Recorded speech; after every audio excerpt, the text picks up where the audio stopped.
Hello, Crafty Creators. This is Monica. I hope you all are doing well on this Marketing Monday. I just wanted to do a really quick video today. I had a question from Stacy at Crafty Mommy 85. She was wondering,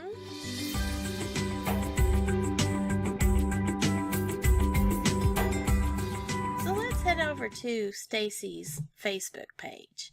She's got a great craft channel at YouTube as well as some wonderful tips on her Facebook page. I'm going to scroll down to where she's got some posts. She posted something for September the 8th for fall, because we all love our fall. It says, if you were forced to spend the rest of your life in one season, would you choose summer, winter, fall, or spring? I believe I would like fall, just because I've always preferred fall. The crisp, cool air. I have to preface it with the Tennessee fall weather because since moving out west to Yuma, Arizona and here in El Paso, Texas, we don't quite get the same change of season as I experienced in Tennessee. I lived really close to the Smoky Mountains, about 30 minutes away from Cades Cove, Townsend, Gatlinburg, Pigeon Forge, all of that stuff. Every fall, it's just a crisp, cool bite to the air, beautiful colors on the trees everywhere you look. And it just smelled like fall to me. You know, there were the smell of the leaves decaying, although sad, it just emits a wonderful, nice, rich, earthy smell. As you drive up into the mountains, you get that fresh mountain air, and it just, for me, it evokes everything that I idealize about fall. I think of pumpkins and, well, pumpkin spice. Anything delicious with pumpkin in it. I love Halloween because it's just such a fun time, especially for kids to go out trick-or-treating and everything. And I don't know, it just kicks off the holiday season for me. I love fall. So if I wanted to comment on Stacy's post here on her Facebook page, I would come over here to the bottom of the post where I have the option to like it, which I will do. I'm going to put a heart on that. I could comment, which I will do here in just a moment. I could share it. And then over here to the far right, you can see if I scroll over the picture of myself, it says I'm liking and commenting as Monica Dockery. That's my personal profile. If I hit this little triangle to the right of my little picture, it will give me the options of who else would I want to comment on this post. Do I want to do it through my Monica Dockery professional page, which I use for my marketing tips, my business inquiries for professional types of things? I do that via the Monica Dockery page where I offer up anything to do with my professional side. It's also where I have my LinkedIn profile for resume purposes and things like that. So I've already hearted this under my personal profile. If I hit this little triangle to the right of the picture, I can choose to do it as my business page, my business profiles.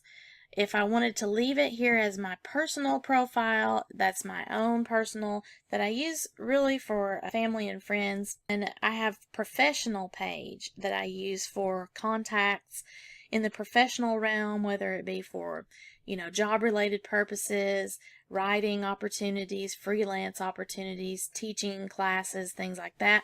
Or I could also then click down here for my other business page, which is Sparkle by Monica.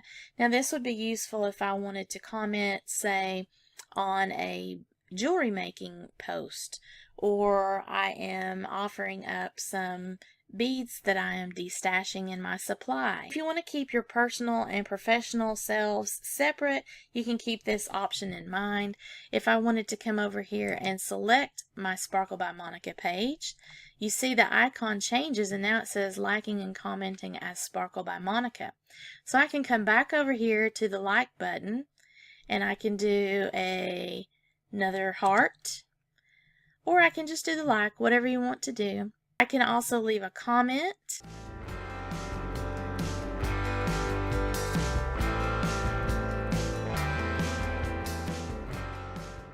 Could hit enter. I could also add a picture or an emoji into that.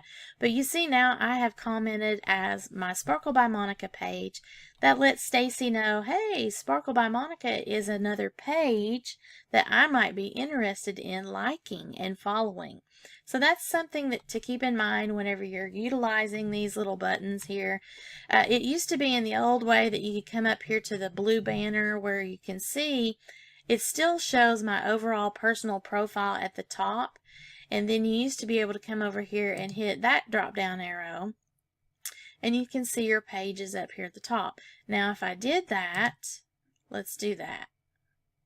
Now I'm visiting my page, okay, and this is my Sparkle by Monica page that I just commented on, Stacy's post. I'm going to scroll down here to one of my own posts. This is my class flyer that I'm teaching a jewelry making class at the local community college. If I go down here to my own comment, I hit the comment button, you can see it automatically defaults to Sparkle by Monica because I am on the admin as this page. But I could do the same thing, click the drop down button, hit the arrow to go back. I could comment either as my professional Monica Dockery profile or as my personal Monica Dockery self. So it's just up to you however you want to do that.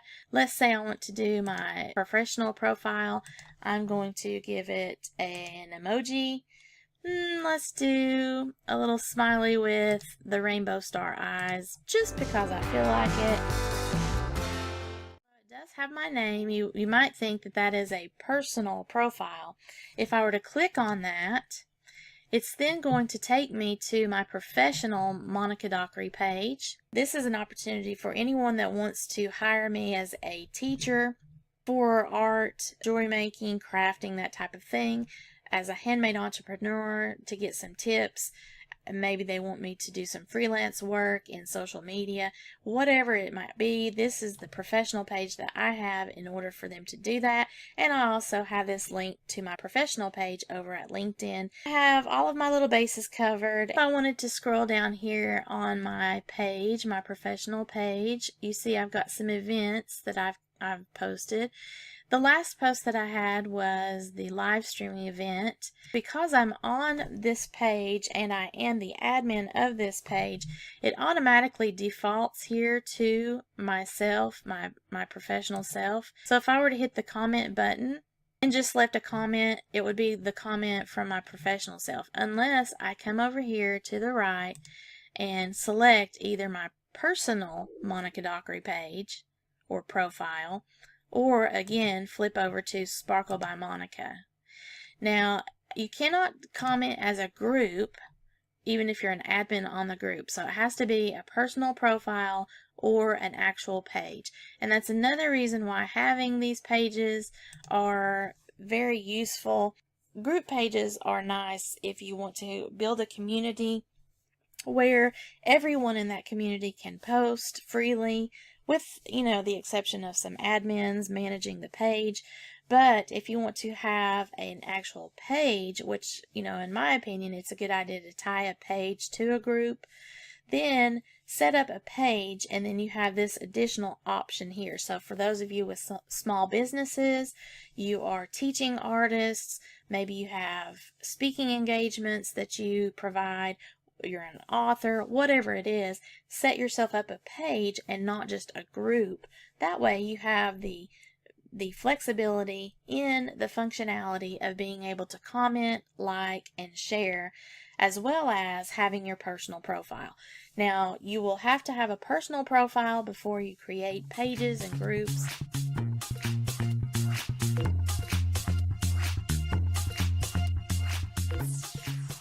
Here's the Crafty Creators page, and again, I'm going to scroll down here.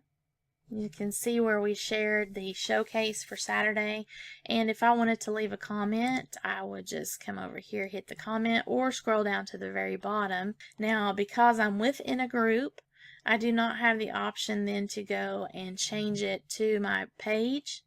So that is something to keep in mind when you're operating within the confines of a group.